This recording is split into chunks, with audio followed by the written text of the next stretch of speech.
yeah. Oh, yeah. It's unreal.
Well, we're getting ready to start. I'm going to mention her. Yeah, I'll mention her in a minute. So, but tell you what, most people, they're not going to go out there. Yeah, so that way I can recognize her.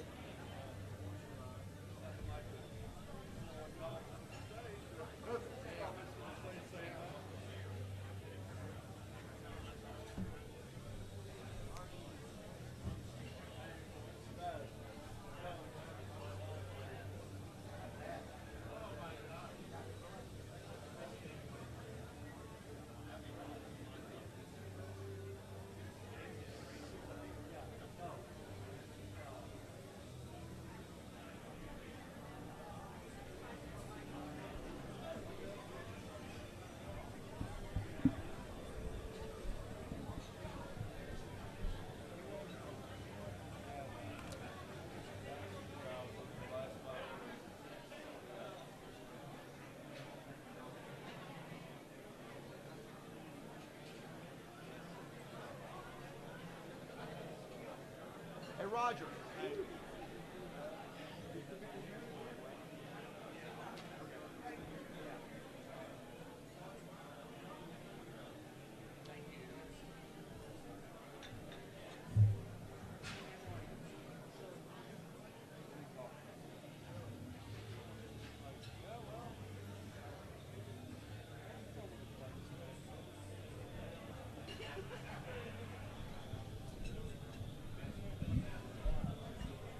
Check, check, check. 1, 2. Check, check, check.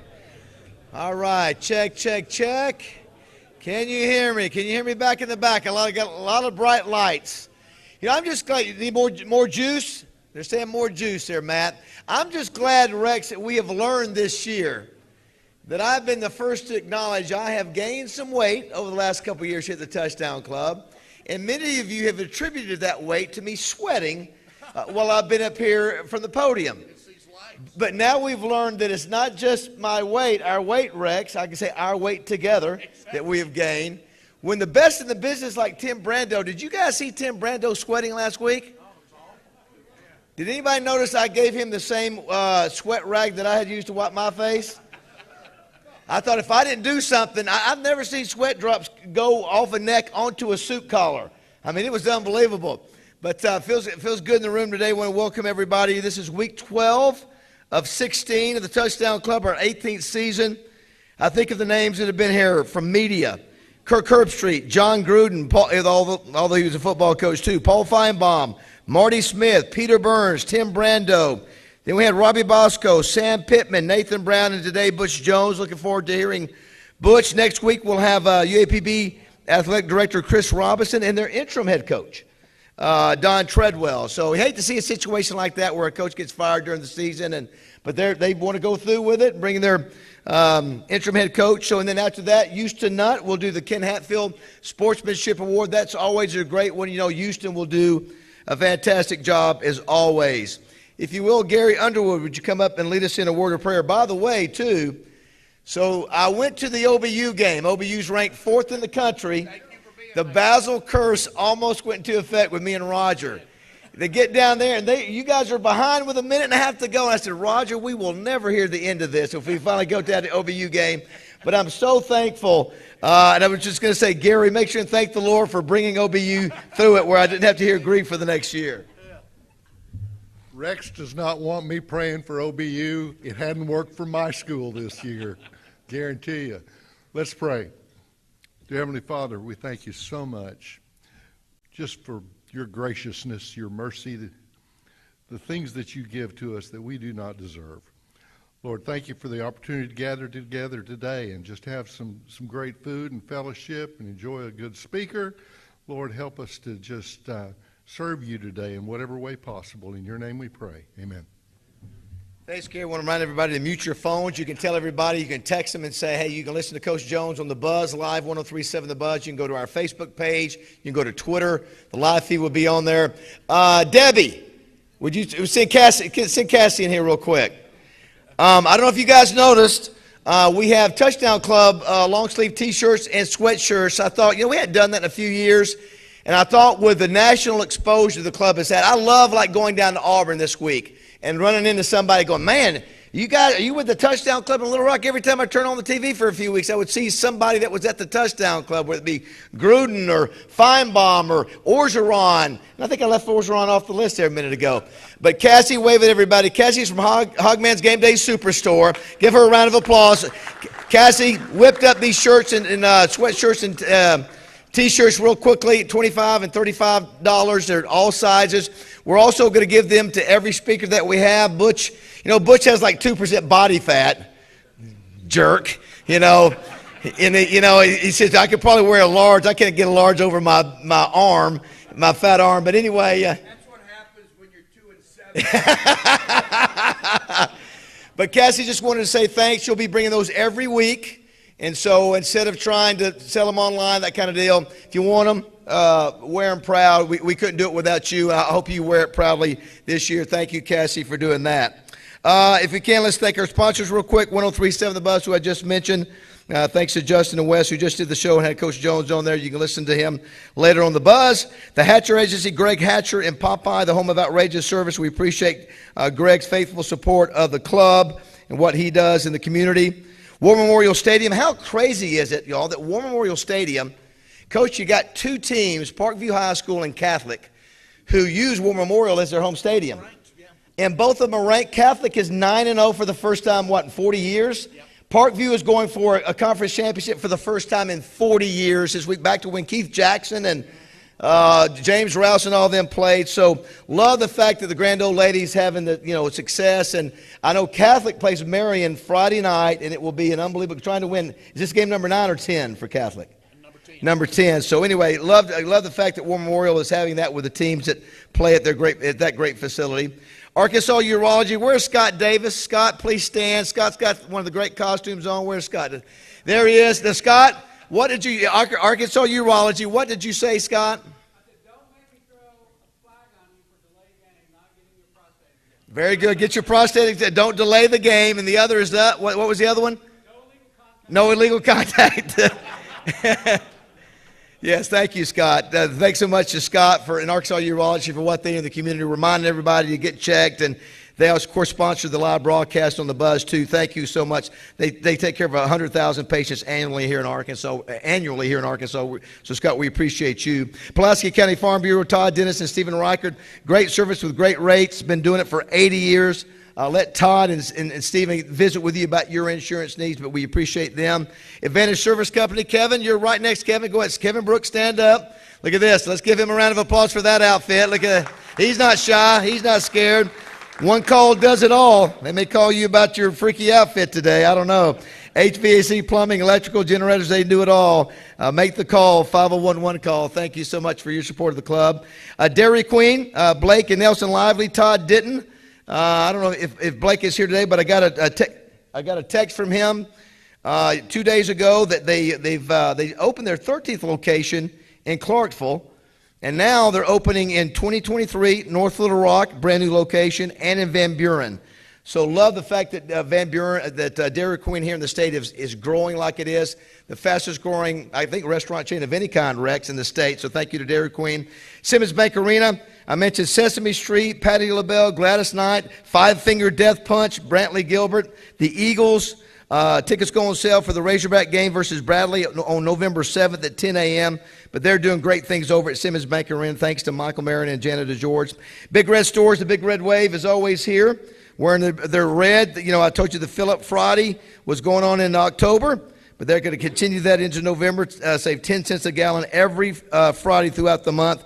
They want to thank the Hendricks family, 25 years of serving the state, 48 locations statewide. Thank you guys so much for what you do. Wright, Lindsay, and Jennings, you know, it's amazing, Rex. Think about this. Two of our sponsors, Wright, Lindsay, and Jennings, and Simmons Bank, both in the 1900s. Wright, Lindsay, and Jennings, 1900 when they were founded. Simmons Bank, 1904. Oh, 3, is that what it is? Yeah. And so they've been doing it right for a long time. We really appreciate them. They've had 16 Lawyers of the Year, 45 recognized as the best in America. Charlie, thank you, Judy, for all you guys do supporting us. Crane Automotive, appreciate the Crane Group here. They're all about Arkansas, 1,000 employees. Crane team's got them. You name it, make sure and go there and ask them for a deal. We appreciate you guys supporting us every week at Crane Automotive. Democrat Gazette, Wally Hall and Amanda Copley. Amanda, great. Boy, our All-Arkansas Preps Player of the Week. Coach, wait till you hear the numbers on this running back. And I hear he really likes Arkansas State. Now, I know you can't say anything, but I was asking him about colleges that he likes, and he said, man, I really like what's happening in Jonesboro, and that's all I can say, young man. I'll just leave it at that. But wait till you hear the numbers on them. But thank you, Amanda. Thank you, Wally, for your support, the Democrat Gazette. We appreciate that. And at the head table, Chris White and Pat Anderson at Simmons Bank.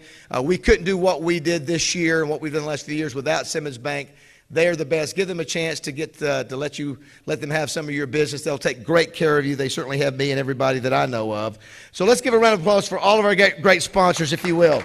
Couldn't do it without them. Could not do it.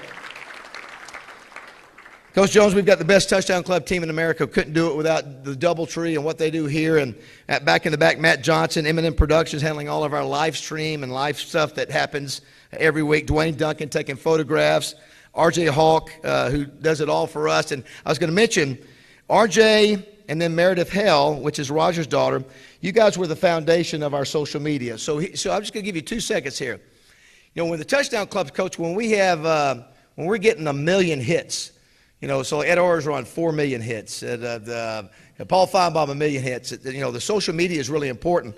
So RJ and Meredith both really laid the foundation for our social media, but I thought because of that, we needed to bring in an even bigger team to help us raise the bar. We brought in Vines Brookshire Agency, and want to mention what happened this weekend. So this is what I'm talking about. This is the kind of touchdown club I want to have. So Tim Brando, coach, was here last week, and he used to team up with Vince Dooley. They would do games, and he wanted to be the next Keith Jackson and Frank Broyles. So he told some funny stories. I know for those of you who were here, and asked to pray for Coach Dooley because he knew he was sick. Coach Dooley passes on Friday. So I'm in Auburn, Alabama. I'm getting ready to get up and do my early morning shoots, and Tim Brando shoots me a text. Said, David, is there any way you guys would be willing to tweet out the things I said about Coach Dooley and the family? Some of it was funny, some of it was, and I said, sure. So I call Amber Helms, who's here today, and Tom Sawyer, and I said, I hate to do this on a weekend to you, but would you be willing to put that together and get that out? And so David, no problem, the next morning, had that thing out, both quotes, and they were great quotes. And I'm telling you, that goes a long way, you know, with a guy like Tim Brando, that we were willing to do that and get that video out and say the appropriate things. So do want to thank Amanda for you doing that, and Tom for doing that. You're a great addition to the Touchdown Club. We appreciate you. And, of course, we're led by our amazing volunteer crew, led by Debbie Wyman, the best in the business. Let's give them all a big round of applause, our Touchdown Club team. RJ, come on up. And this may be the best I guess, 2-week running back numbers we've ever had at the Touchdown Club. Thank you, David. Now, Coach, I know you need a good running back, and I know you can't recruit, so I'm going to be the official recruiter for Arkansas State today because this kid is pretty much unbelievable. In 2 weeks, okay, I'm just going to give you the last 2-week numbers. He's coming from Carlisle, right? His name's Jason Sullivan. 2 weeks ago against Baptist Prep, they won that game 48-13, thanks in part to 14 carries for 273 yards and 5 touchdowns. Well, you think that's great, right? You know, everybody's like, yeah, that's a heck of a week. Until this past week, they played England and won 48-22, and he ran the ball 24 times for 331 yards and 4 touchdowns. So with that being said, in 2 weeks, he's run for 604 yards, 9 touchdowns, but I did some quick math, and his yards per carry is 15.8 yards per carry in 2 weeks. Right now he's got 4 offers. His mom, Leslie, his dad, Jason, his head coach, Caleb Shock, are all here. Our All-Arkansas Preps Player of the Week is Jason Sullivan from Carlisle.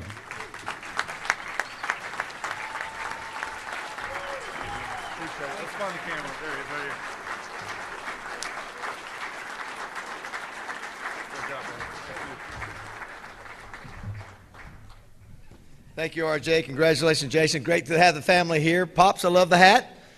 Somebody, I told everybody on the morning show I should have dressed up as Justin Moore today. I should have brought my cowboy hat, my guitar. A little bit shorter right there. No, I had to.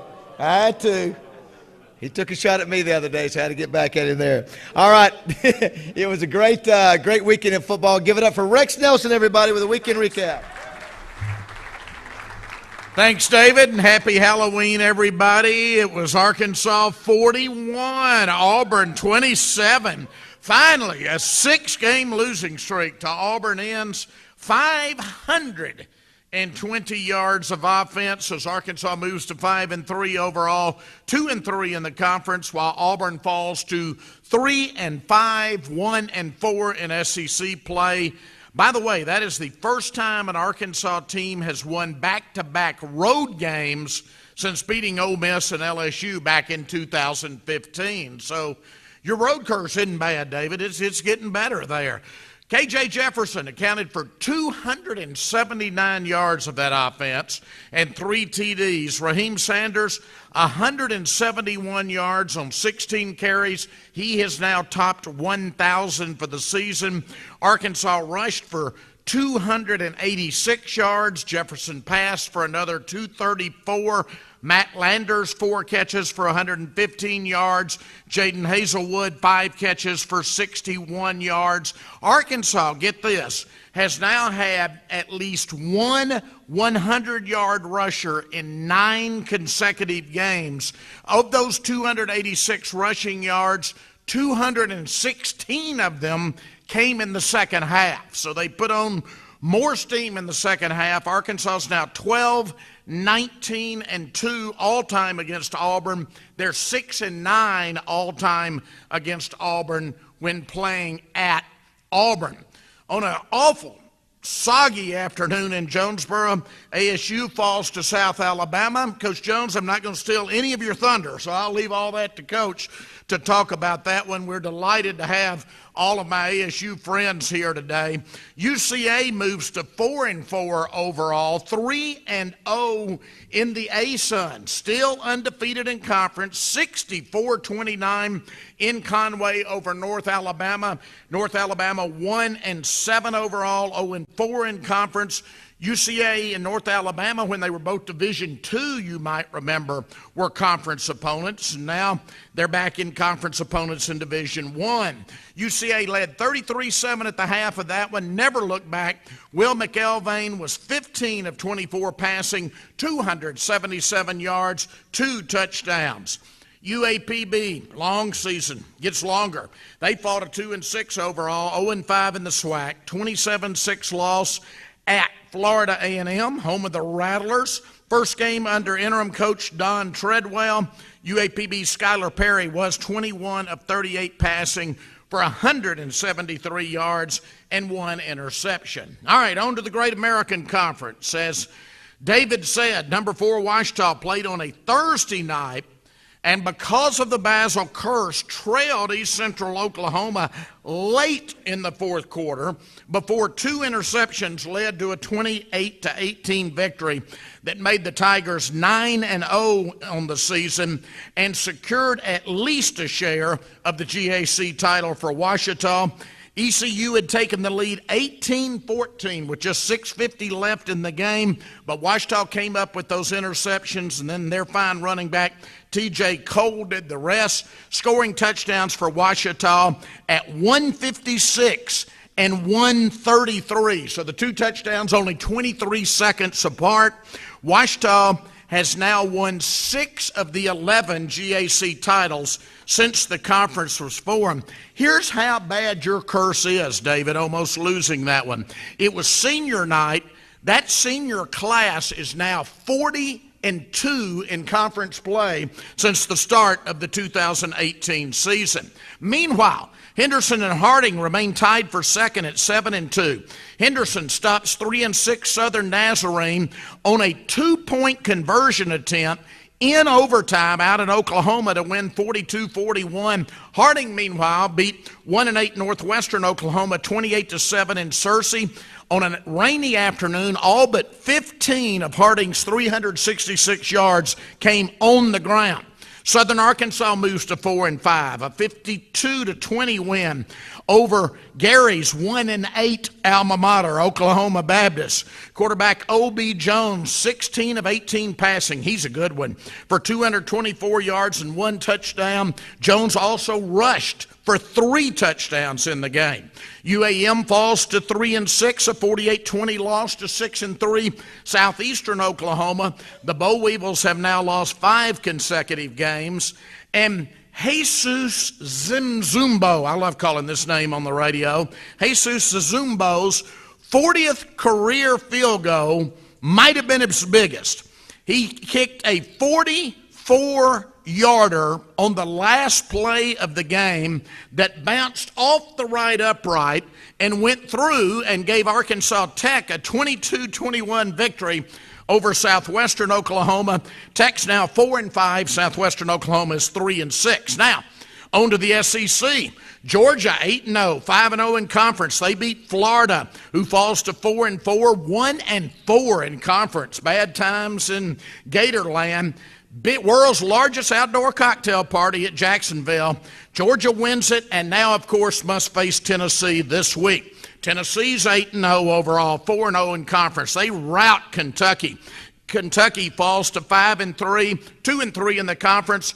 44-6, the final in that one, as Hendon Hooker completed 19 of 25 passes, 245 yards, and 3 scores for Tennessee. Ole Miss moves to 8-1 overall, 4-1 in conference, beating the Aggies of Texas A&M 31-28. A&M may be the biggest disappointment in major college football. They fall to 3-5 overall, 1-4 in the SEC. Unfortunately, we know who that one SEC win was over. That was the 4th consecutive Aggie loss. That's the longest losing streak there since 2005. So it's been 17 years since they've experienced anything like this. And South Carolina just can't stand prosperity. They get ranked.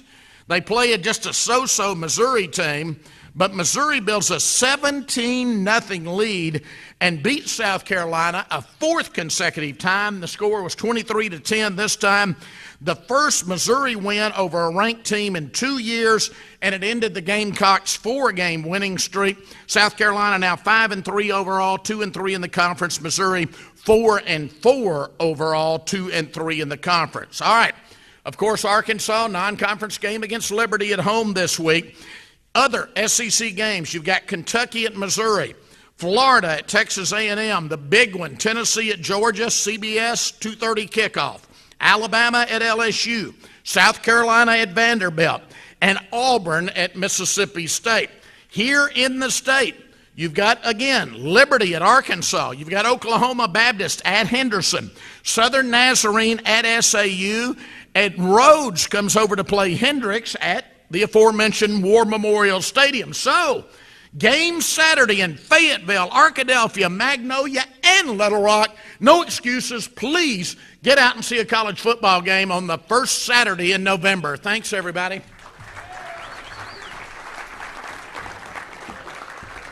Of course, Arkansas State has the open weekend this weekend, which comes, I know, Coach, at the right time. Well, everybody's phone's been blowing up, so a couple things to mention. Brian Harsin has been fired at Auburn here in the last 5 minutes. Had a feeling that probably might happen. So you got that, and then very disappointing. Very disappointing. You guys know that Hunter Yurchek was here a few weeks back and surprised me by saying I was going to be the honorary team captain for the LSU-Arkansas game. So obviously my mother, who lives here in Little Rock, she'll be here, and my dad and family coming up to be a part of that. In Fayetteville. Well, they just announced it's going to be an 11 o'clock start. Coach, that's 4 11 o'clock starts for Arkansas. 4 conference games that are 11 o'clock starts. Just absolutely ridiculous. So anyway, that's just sort of irritating. That just means we got to get up a little bit earlier, Rex, to call the Hogs in Fayetteville for that game. All right, I want to mention some special folks here from Arkansas State. If you will, hold your applause. Just when I announce your name, just stand up and let everybody see who you are. First of all, the new chancellor from Arkansas State, Todd Shields. And as Todd stands up now, for those who don't know, Todd's daughter is more famous than he is. His daughter is Savvy Shields, former Miss America. Todd, great to have you here on board in the summertime. Great to have you. Give our best to Savvy. Jeff Purinton, who is the Vice Chancellor for Intercollegiate Athletics, or the AD. Jeff, we had you already here for the Kirk Street meeting. Great to have you back here again. The President of the Arkansas State University System, Chuck Welch. Chuck, always great to have you. Great guy there. 4 members of the Board of Trustees, Christy Clark, Price Gardner, Steve Eddington, and Bishop Robert Rudolph. Please stand. All 4 of you that are here, thank you very much. Then the Director of Football Operations, Blake Jackson.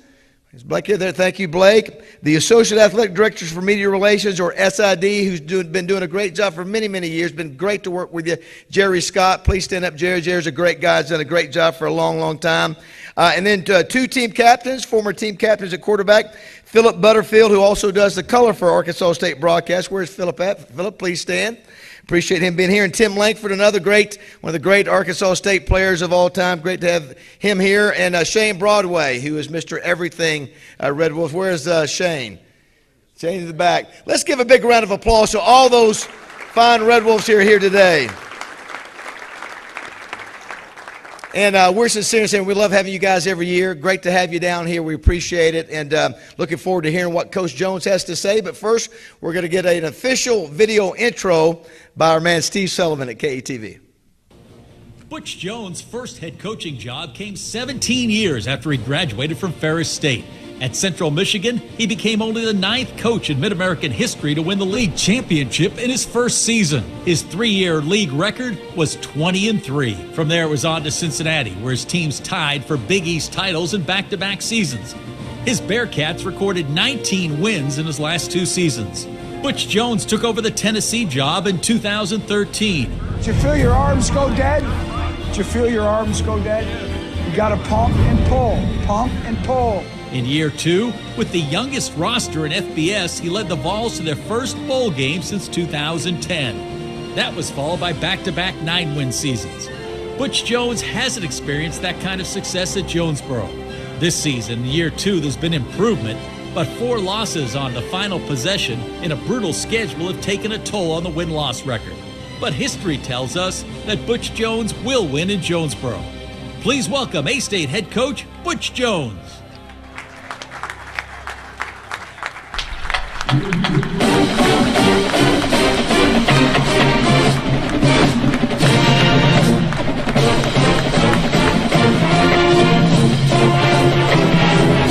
Thank you. You can see I've aged over years, so I always joke when you coach in the SEC, it's like dog years. Every year is equal to 7 years, and then obviously what we're going through this year. But I would like to thank our table of Arkansas State and their support and everything. And I don't think Dr. Chuck Welch gets enough credit for everything that he's done for our great university, because for me, working day to day, he's brought 2 very, very dynamic leaders to our campus. And we're all in this thing together, and it's Dr. Todd Shields and it's Jeff Purinton. And, they both know what great looks like. And so just having them, and I joke about it, and I'll talk a little about it, and sometimes it kind of sounds crazy, but when sometimes coaches take over a program, it's what you inherited, where you're at, the timing and recruiting, and sometimes year 1 is year 0, and year 2 is year 1. And, to be able to go through what I think is year 0, and then to be able to have their leadership and their direction and everything. There's so many great things that are happening on our campus in Jonesboro. The energy, the excitement, already the changes are felt, I think, throughout the entire state of Arkansas. So I want to thank you for everything you've done, because I know that's a vision for where we want to take Arkansas State University. So thank you. Okay, just kind of give you a little synopsis. Down to 2% body fat, which is not true. But it's been an interesting year. And, you know, you're a byproduct of your experiences. And, you know, when you take over, this is our 4th time of taking over a football program.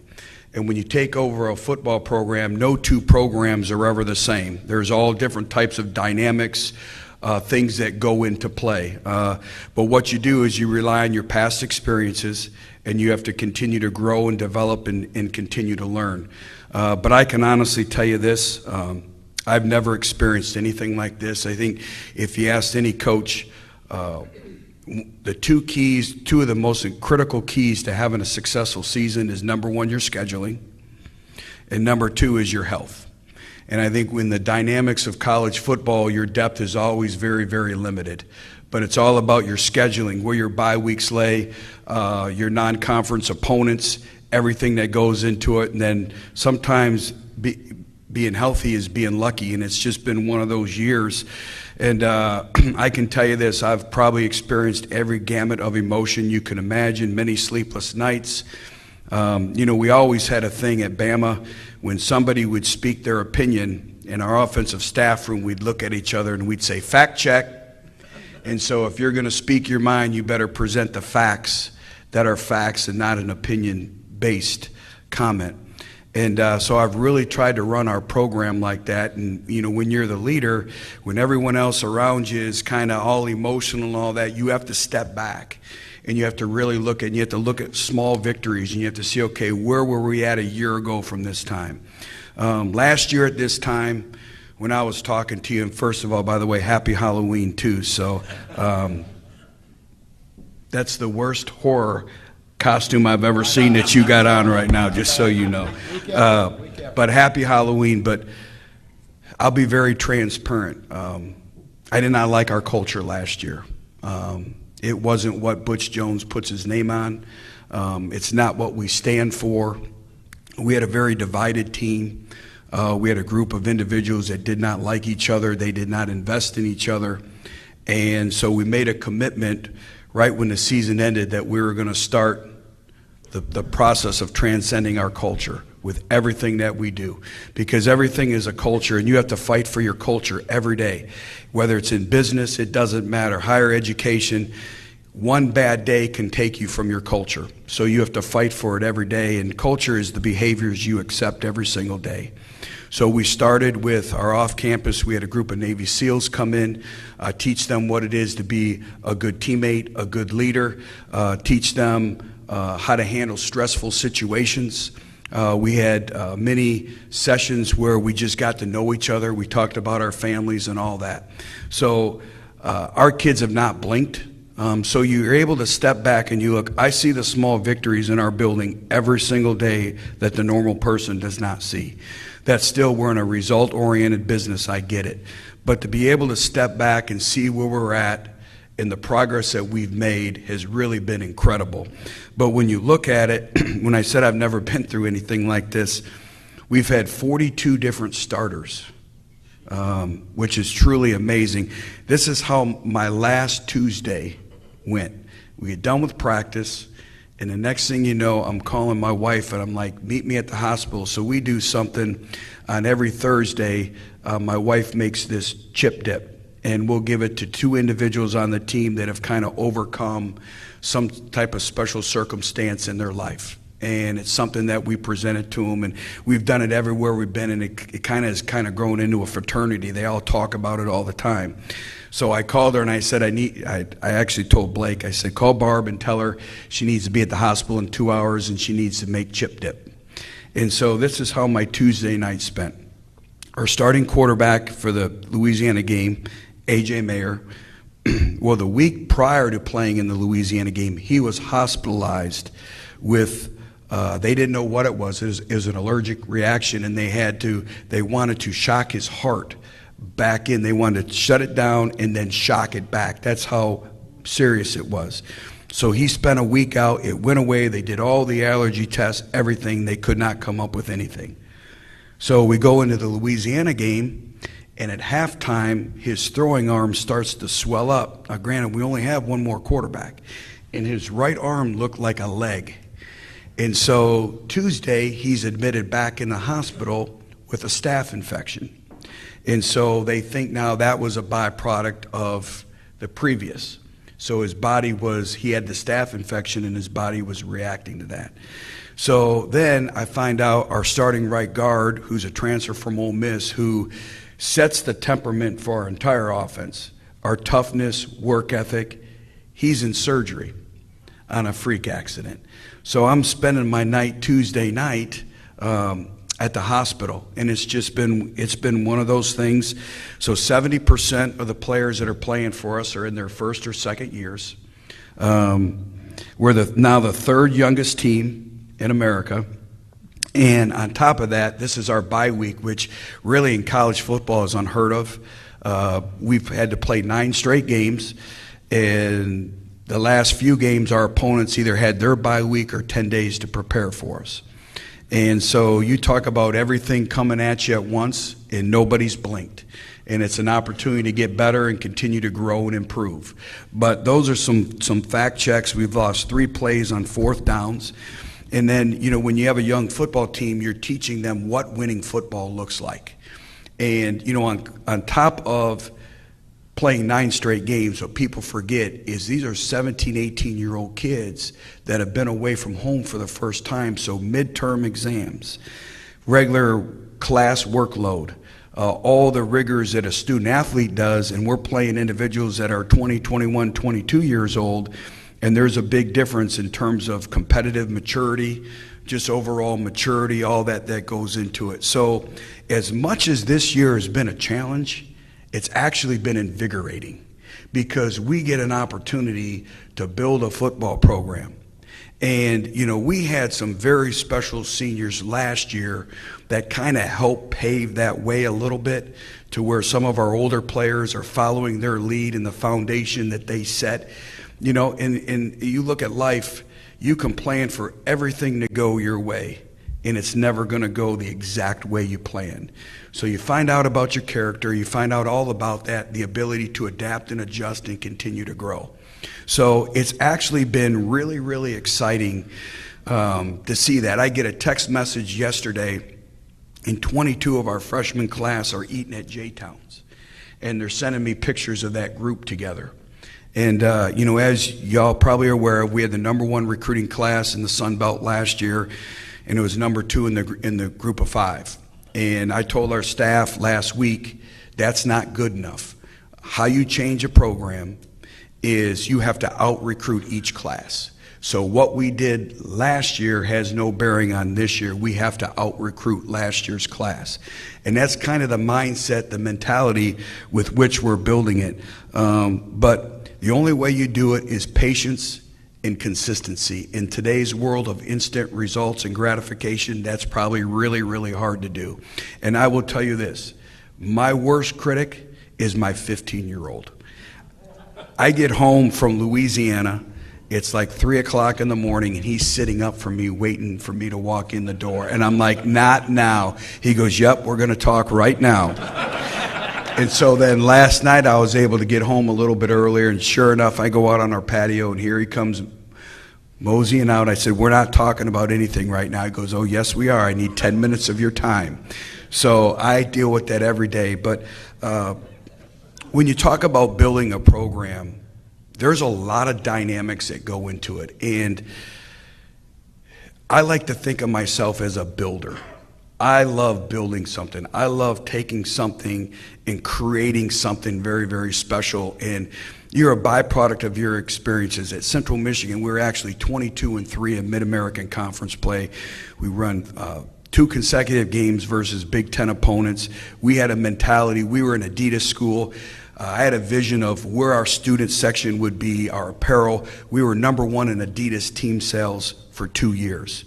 It was a mentality that we were the best college football program in the state of Michigan. We went and played Michigan State. They were top 15 in the country, and we beat them. And it was a mentality. Then we go to Cincinnati, and it's really the same thing. 2 Big East Conference championships. Had a mentality, had to play Vanderbilt in the Liberty Bowl, and came away with that win. And then you go to Tennessee, and I'll never forget, my second day on the job, I already get a call from the athletic director. He says, I need to meet you in your office. I have something I need to tell you. I think I spoke a little bit about it last year, and I'm like, am I getting fired already? So he comes in, he goes, there's something that we didn't tell you in the interview process. He goes, you're going to be part of the first major college football program that's going to suffer the APR penalty, and that's graduation and GPA ranks of your players. So UConn basketball went through it. Well, we were supposed to be the school in football. And creatively, and some individuals we hired, we made it by 1/10 of a point. And I always say that's the greatest victory in Tennessee history that nobody knows, because we would have been on probation, couldn't have been able to recruit, couldn't have been able to do anything. And, you know, life in the SEC, going into our last year, we were 19-3 in play. And then, as we know, it's a week-by-week season. It's a year-by-year life. And so you try to adapt and adopt all those principles that you're going to. But when you take over a program, so this is the 4th time we've done it, you rely on your experiences. But I think also everyone, you first thing you look at is the dynamics of the league.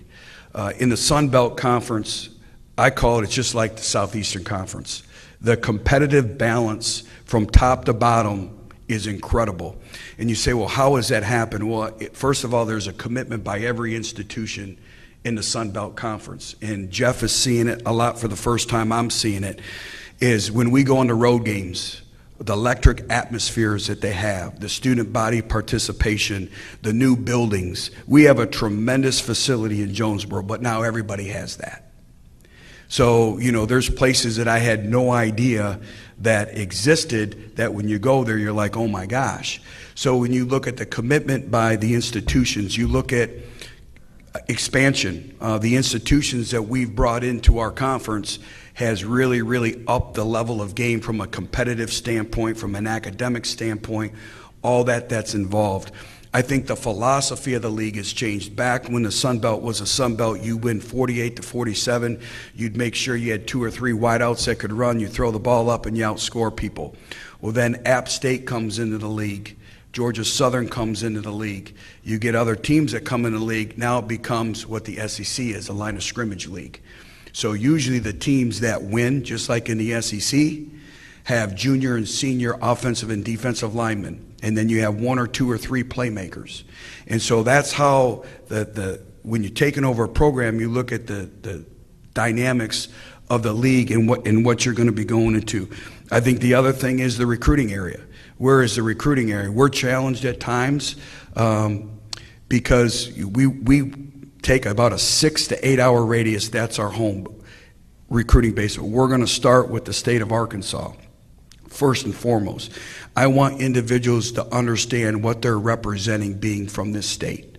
And I want their families to be able to come and watch them play. So we've made an incredible investment in the state of Arkansas. Matter of fact, I will be back in this area later this week.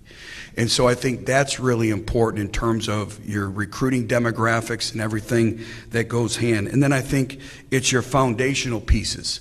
You know, it's how many players in the program do you have? We have what's called a G League. It's kind of mimicked after the NBA. We call it a G League. It's a growth league. So it's all of our players that we're attempting to redshirt or new players. Last year we had 46. They were all walk-ons. 43 of them are gone. So we really didn't grow and develop. This year we have 48. And most of them are our scholarship players. So the young man that started at left tackle for us is a true freshman out of Nashville, Tennessee, named Alaric Watson. He was part of the Growth League. When he came in, he was 272 pounds.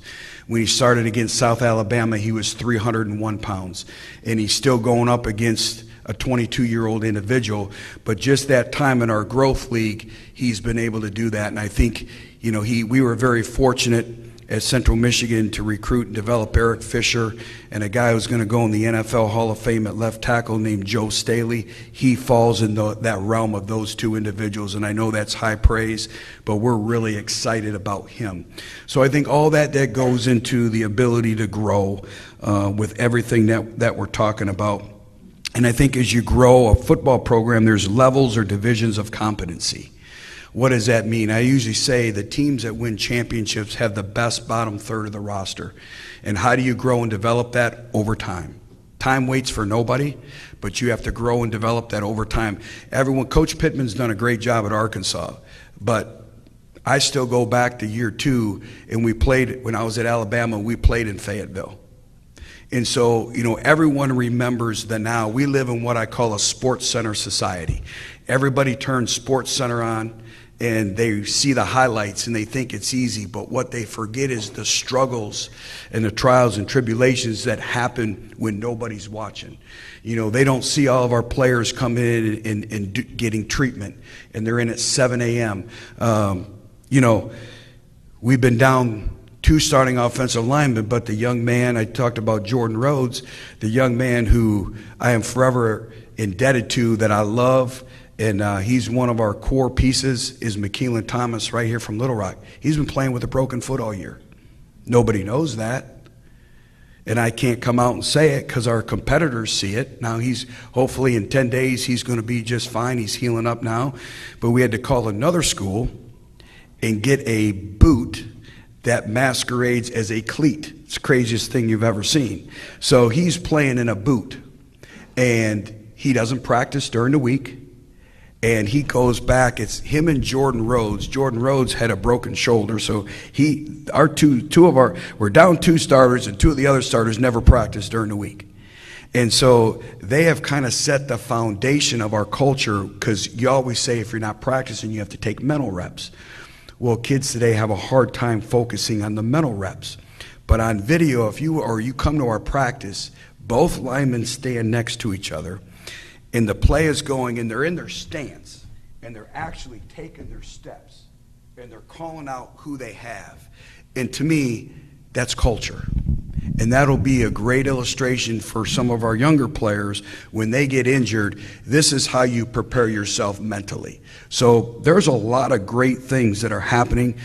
Sammy Johnson here from Little Rock, we were down our 3 top corners going into South Alabama, and Sammy Johnson was one of them. We expect to get him back this week. But another great story, KJ Coleman, you probably never heard of KJ. And KJ hasn't played one down of football this year.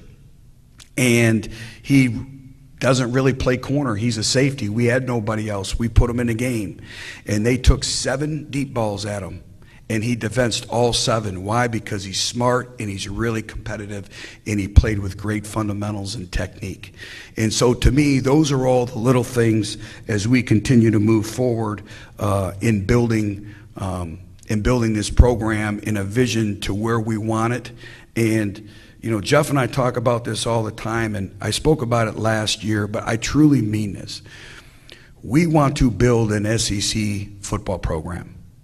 And everyone laughs, and they say, well, you're in the Sun Belt. What do you mean by that? Here's what I mean by that. We're not going to take a back seat to anybody in the way we grow and develop our players. Socially, spiritually, academically, they're going to get the best of the best. That's all we know. So from nutrition to the weight room, to the coaching, to the structure of meetings, to community service, to academics and class checks, to growth and development in the off season. We're going to be the best of the best, because one day we're going to start raising not only our future employees and future leaders, but NFL players.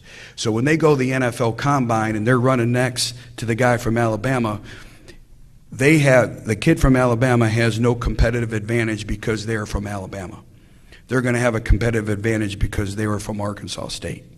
And that's our vision. And the great thing about being a leader is you get to paint the vision. And Lloyd Carr used to tell me this all the time. He said, Butch, the greatest leaders tell their pillows their worst fears. And as a leader, it's hard because you have to keep everything in frame. You got to keep everything inside you, and you have to continue to plot the course when things go good, bad, or indifferent. And that's what I love about it. It's why I love being a head football coach.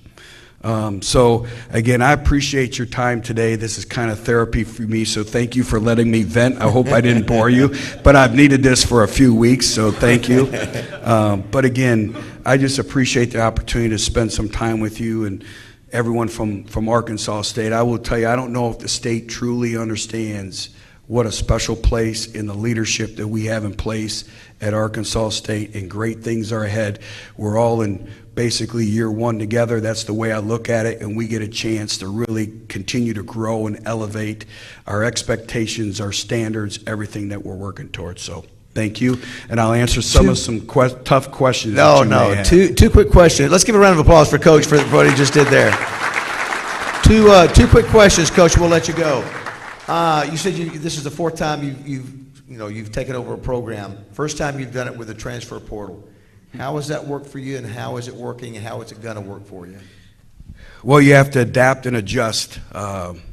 As Coach Saban would say, there's a reason why there's no more dinosaurs. You either adapt or die.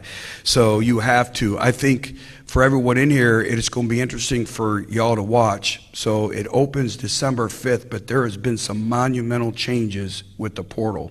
So there's a new rule in place. So here's how it goes. Is if you sign an individual or you take an individual in your program in the portal, you are responsible for him in your numbers of 85, whether he's on your team or not on your team. So if we take a young man and he has 3 years of eligibility left, and after a year he fails out of school, you dismiss him for disciplinary measures, or he comes in and says, I'm done, I'm giving up college, you still have to pay for him in terms of your numbers for 2 more years. So last year, it was kind of like a free-for-all. Everyone was just taking anyone and everyone to supplement their roster and build depth. Now this year, there's going to be some character evaluations that go into it. I do think one-year players are going to be at a premium, but it is a challenge because you have to recruit your own roster. And it's a double-edged sword because we're going to win with high school players and we're going to win with growth and development. But I'm also not naive that when a player starts to grow and develop, there's going to be schools that come in and try to buy them. I get that. I think the other thing is, though, is we got to grow our name, image, and likeness at Arkansas State. So there's a lot that goes into that as well because it is here, and name, image, and likeness has hit the Sun Belt now. Everyone thinks, oh, this is just an Alabama, an Arkansas, a Texas A&M thing. This is college football, and right now it's here to stay. So we have to be able to adapt and adjust and implement our policies and procedures to move forward and be able to recruit on a competitive basis as well. All right, last question.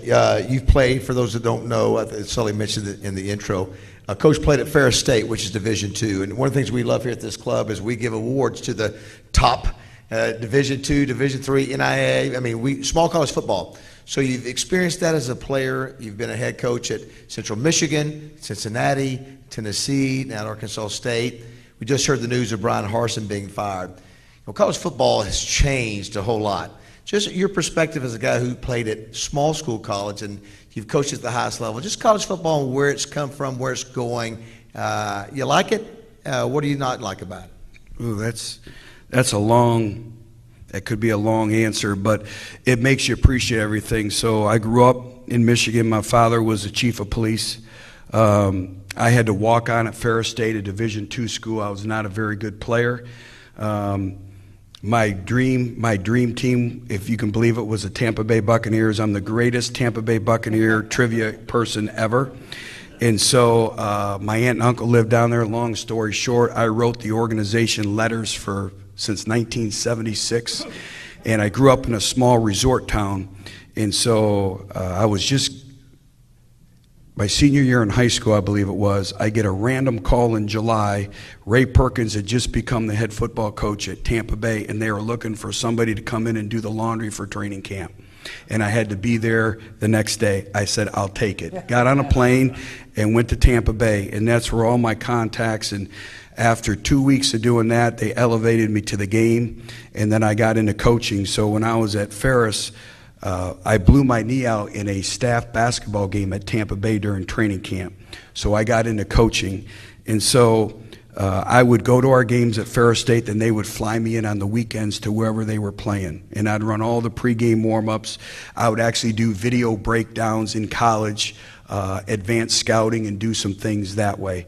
And that was in 1987 when Ray Perkins, we drafted Vinny Testaverde as our #1 overall draft pick that year. So I'm a self-made person because I didn't play at a big school. I wasn't a good football player, so I had to earn everything that I got. So I think that work ethic started there. It makes you appreciate everything.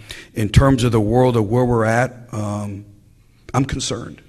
I think if every coach is real with you, there's some really good things going on, and there's some things as an industry we have to get our hands around. And college football is still part of the fabric of education and of institutions. And so I think as we continue to go, I think we need to get our hands around some situations that are facing us that are really going to affect the future of college football. It's the greatest sport going, as we all know. There isn't any one thing that brings communities, college campuses together, people together more than college football. But I still think that it's still part of the educational value that we have to continue to play in, and we have to adapt and adjust, but I do think there's issues that we have to get our hands around. I think if you ask any head coach or you ask Jeff, I think Jeff would tell you the exact same thing. There's some great things about it, and then there's some things that we got to work to continue to correct and fix as we continue to move on. It's still the greatest life lesson. You know, I say football is life just sped up a lot faster. And all the adversity we're going through right now, that's going to serve our players for many years down the road, and it's going to serve our program for many years to come. And, nobody likes where we're at, but you know what? You got to embrace it, and you got to be better for it, and we'll do that. Coach, good luck the rest of the year. Let's give it up for Butch Jones, everybody. Thank you, Coach.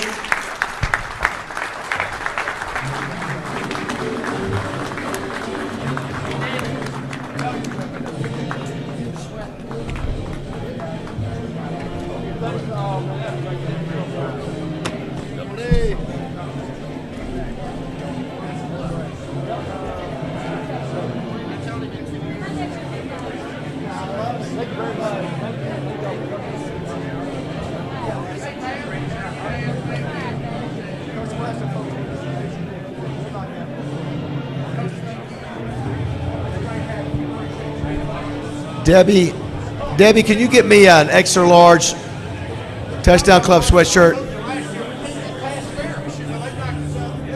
Somebody find Debbie. Tell her we need an extra large sweatshirt.